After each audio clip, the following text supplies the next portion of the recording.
ఇంకొక వ్యక్తిని చూపిస్తానండి మీకు. ఇంకొక వ్యక్తిని చూపిస్తాను. మొదటి రాజుల గ్రంథము 11వ అధ్యాయము. చాలా జాగ్రత్తగా వినాలమ్మా. మొదటి రాజుల గ్రంథము 11వ అధ్యాయము. మొదటి రాజుల గ్రంథము 11వ అధ్యాయము. మొదటి రాజుల గ్రంథం 11 26, 27, 28 వచనాలు చాలా శ్రద్ధగా చదవాలండి. మరియు 26, 27, 28 వచనాలు. మరియు సొలొమోను సేవకుడైన యరొబాము సహా రాజు మీదికి లేచను. ఇతడు జెరేదా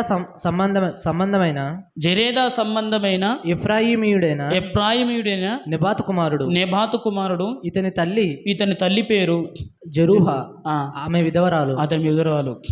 ఇతడు రాజు మీదకి లేచుటకు హేతువేమనగా సొలొమోను మిల్లో కట్టించి తన తండ్రి అయిన దావీదుపురమునకు కలిగిన బీటలు బాగు చేయుచుండెను. అయితే యరొబాము అను ఇతడు మహాబలాఢ్యుడై ఉండగా యవ్వనుడగు ఇతడు పనియందు శ్రద్ధ గాలవాడిని సొలొమోను తెలుసుకొని యోసేపు సరిపోతాడు. ఇక్కడ యరొబాము అనే ఒక దాసుని గురించి మనం మాట్లాడుకుంటున్నాం అండి. ఇతడు దాసుడు. ఎవరి దగ్గర దాసుడు? King David. అతని తర్వాత కింగ్ సాల్మోన్. చాలా ప్రజ్ఞావంతుడు. ఎవరు? సొలొమోన్ రాజు గారు అండి. చాలా జ్ఞానవంతుడు. అవునండి. మంచి నైపుణ్యం కలిగిన వ్యక్తి, దేశాన్ని సుభిక్షంగా పరిపాలిస్తున్న వ్యక్తి. అతని దగ్గర చేతులు కట్టుకొని దాసత్వం చేయని కూలి పని చేసేవాడు. ఆ సైన్యంలోనూ ఆ రాజ్యంలోనూ ఏదో ఒక చిన్న పని చేసుకుంటూ బ్రతికే దాసుడండి ఈ యరొబాము. అవును, యరొబాము అండి దాసుడేమండి. దాసుడు ఎలాంటి దాసుడు తెలుసా? నమ్మకమైన దాసుడు. అందుకనే సొలొమోను గారు ఇతని టాలెంట్ని గుర్తించాడు. ఇతను మంచి బలవంతుడు. యరొబాము అనే వ్యక్తి మంచి బలవంతుడండి, ధైర్యవంతుడు. రాజు దగ్గర ఏ పని చేయమంటే ఆ పని చేస్తూ బ్రతికేవాడు. అలాంటి యరొబాముకు ఒకసారి కోపం వచ్చిందండి. సొలొమోను మీదకే తిరుగుబాటు చేశాడు. సొలొమోను మీదకే తిరుగుబాటు చేశాడు. ఎందుకు తిరుగుబాటు చేశాడు కూడా అక్కడ రాయించాడు దేవుడు. దాసుడైన వ్యక్తి, నమ్మకం కలిగిన దాసుడు రాజుల యొద్దకు తేబడును అనే సామెతల గ్రంథంలో ఒక మాట రాశాడండి దేవుడు. ఆ మాటకు ప్రత్యక్షమైన నిదర్శనం ఎవరు అంటే ఇగో ఈ యరొబామే. ఒక దాసుడు అండి. ఈ ఆ దేశంలో ఎవరికి తెలియదైనా అతను కూలోడు అంతే. ఇలాంటి కూలివాడిని రాజుల యొద్దకు తెచ్చడం కాదు, దేవుడు ఏకంగా రాజును చేశాడు. కూలి పనులు చేసుకుంటే బ్రతికే ఒక దాసుడు ఏమండి, అర్థమవుతుంది లేదా? ఒక దాసరికంలో బతికే యరొబాము ఒక దేశానికే రాజయ్యాడండి.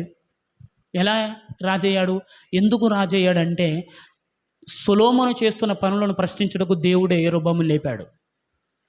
ఎందుకు లేపాడు అంటే, ప్రియ దేవుని పిల్లలారా, దేవుని మందిరం పేరిట అతడు జమ చేస్తున్న ఆ సొమ్మునంతా తన రాణులకు మందిరాలు కట్టించడానికి ఉపయోగిస్తున్నాడండి. ఎవరు? సొలొమోను గారు. దేవాలయం కడతాను అని దావీదు గారు ఎంతో సొమ్మును సమకూర్చాడు. ఎంతో సొమ్మును, విస్తారమైన బంగారం, విస్తారమైన వెండి, రాళ్ళంత విస్తారం అండి, లెక్కలేదు. అంతటి ఉన్నప్పటికీ ఇతడు అనేకమైన పెళ్ళిళ్ళు చేసుకున్నాడు కనుక వాళ్లకు నగరాలు కట్టించడం కొరకే ప్రజలపైన ఇంకా అనేకమైన భారాలు వేశాడు. ప్రజలు విసుకుపోతున్నారండి. అప్పటి వరకే దావీదు ఎంతో సమకూర్చాడు, అది సరిపోద్ది. కానీ తన రాణుల కొరకు ఏమండి యుద్ధం చేసే కత్తులను బంగారంతో చేయించాడు.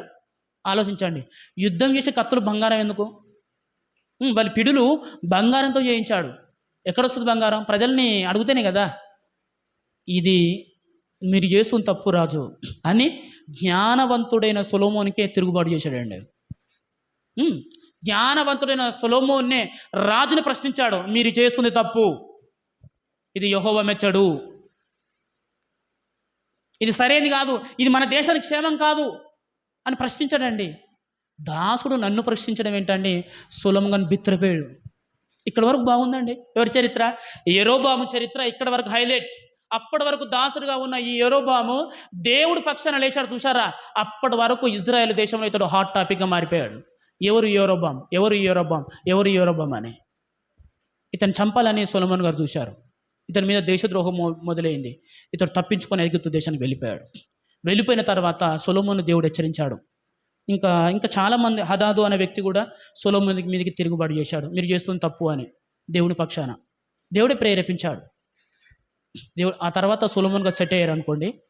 ప్రియ దేవుని పిల్లలారా, విసుకుపోయిన దేవుడు ఏం చేశాడంటే, నీ రాజ్యాన్ని యుద్ధను తొలగిస్తాను మిస్టర్ సొలొమోన్ అన్నాడు. కానీ దావీదుకు మాట ఇచ్చాడు కదా, ఆ మాట ప్రకారం 12 గోత్రాలైన ఇజ్రాయేలు దేశాన్ని ఏమంటే 2 భాగాలు చేశాడండి.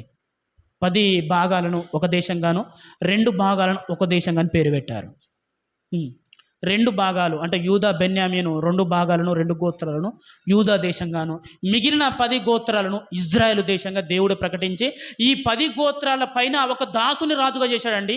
ఆ దాసుడి పేరే యెరోబాము. దేవుని స్తోత్రం చెప్పండి గట్టిగా మీకు. అంటే అంత టాలెంట్ ఉంది ఆయనకు. అంత పెద్ద టాలెంట్ ఏం లేదు, కానీ దేవుని తరపున మాట్లాడే టాలెంట్ ఉంది, అది చాలు. అవునండి, అది గమనించిన దేవుడు నిజంగా అతను చాలా టాలెంట్ ఉంది, ధైర్యవంతుడు అని గమనించి రాజ్యాన్ని ఇచ్చాడండి. ఇంతటి వరకు బాగుంది. కానీ వీళ్ళలో మళ్ళీ దుర్బుద్ధి పుట్టింది. ఈయన టాలెంట్ ఉందా? ఉంది, టాలెంట్ ఉంది, ధైర్యం ఉంది, దేవుని పక్షాన నిలబడే ఆ ఓపిక ఉంది, రాజును సైతం నిలదీసేంత దమ్ము ఉంది. కానీ ఏం లాభం అండి, వీడు కూడా దేవుని దృష్టికి విరోధి అయిపోయాడు. దేవుడు నీలో సామర్థ్యం ఉండబట్టుకనే కదరా నిన్ను ఎంచుకుంది. దాసుడైన నిన్ను ప్రేరేపించి సొలొమోనుకు బుద్ధి కలిగించాలని నిన్ను ప్రేరేపించింది. అవును, నువ్వు తన ప్రజలకు, తన పిల్లలను మంచిగా ఏదో కొంతకాలం ఇలా ఉండకూడదు, నేను దాసరికంలో నుంచి వచ్చాను, రాజుగా నేను ప్రజలపైన హెచ్చించుకోవడం ఏంటి, మంచి దీనత్వం కలిగి ఉంటావని, ప్రజలను సమానంగా ప్రేమిస్తావనే కదా మిస్టర్ యెరోబాము నీకు రాజ్యాన్ని ఇచ్చింది.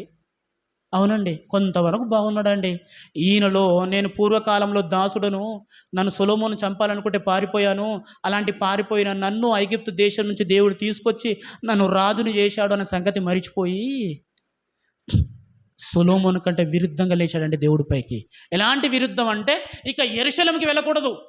ఈ 10 గోత్రాల ప్రజలు ప్రతి ఏటా పస్కాను అనుభవించుటకు, పస్కా పండుగ జరిపించుటకు ఇక యెరూషలేముకు వెళ్ళకూడదని అక్కడే గుడి కట్టేశాడండి. ఆ గుడి పేరే ఒకటి దూడను ఆకారం చేసి ఇదే మన యెహోవా, ఇదే మన యెహోవా అని రెండు బంగారు దూడను చేయించి ఇది మన దేవుడు, ఇది మన యెహోవా, మనం దీనికి నమస్కరించాలని ధర్మశాస్త్రాన్ని మార్చిపేసాడండి.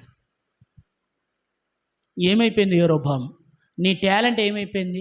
ఒకరోజు దేవుని మందిరం పేరు చెప్పి ఆ సొమ్మును తన రాణులకు ఉపయోగించుకుంటే కదా నువ్వు ఎదిరించావా లేదా? అవును, ఎదిరించావు. రాజా నువ్వు చేస్తున్న తప్పు అని రాజునే ఎదిరించావు కదా. నీకు ప్రాణానికి హాని ఉందని తెలిసినా దేవుని పక్షాన మాట్లాడే కదా యెరోబాము. ఇప్పుడేమైందయ్యా నీకు? దూడను యెహోవా అంటావా? ఆ రోజు అహరోను చేసిన పొరపాటు మర్చిపోయావా? చూశారండి, ఆ 10 గోత్రాల ప్రజల్ని తన వైపు తిప్పుకున్నాడండి. ఇది మన దేవుడు అని వారు నమ్మించాడు, ఇది మన దేవుడు అని అది చెప్పేశాడు. యెరూషలేము దేవాలయాన్ని మరిపింపజేశాడు, అక్కడ ఉన్న మందసాన్ని మరిపింపజేశాడు, అక్కడ ఉన్న ప్రధాన యాజకులను మరిపింపజేశాడండి. దేవుడు చాలా సీరియస్ అయిపోయాడు.